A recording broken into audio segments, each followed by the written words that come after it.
Good morning, welcome sa Makul Channel. Welcome sa Makul Channel. Take 2. Yo, welcome sa Makul Channel. Ito yung share ko is about tutorial lang about dito sa bagong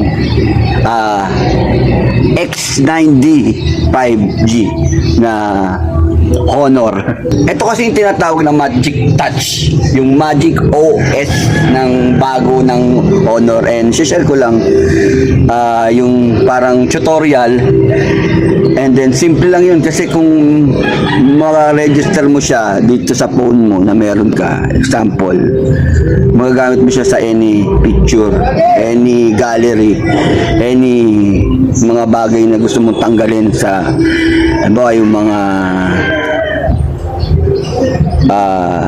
stranger sa paligid, pwede mong matanggal by using Magic Touch.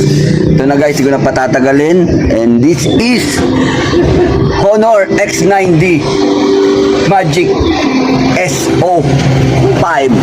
Dami kong pinagdaanan at hindi yun madali, pero kahit na gano'n ay mas pinili ko pa rin ang umiti, kasi napakaigiling din naman ang buhay.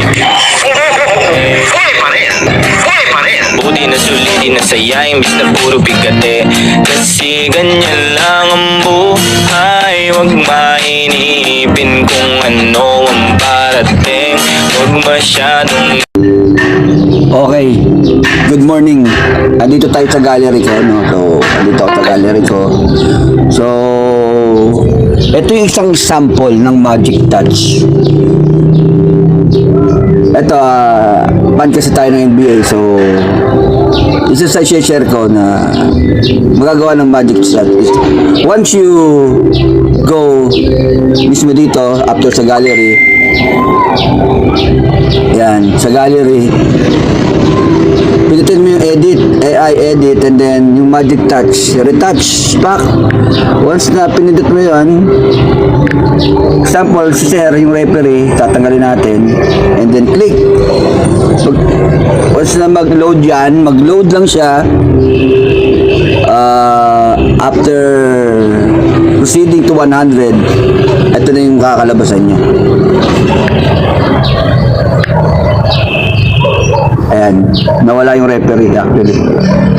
Ganun ka ganda yung Magic Touch, and pwede mo siyang dagdagan ng ibang mga sample. Ito yung sa ano ng anak ko. Ayan.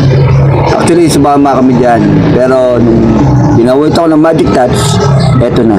Ay may baliktad, nung walang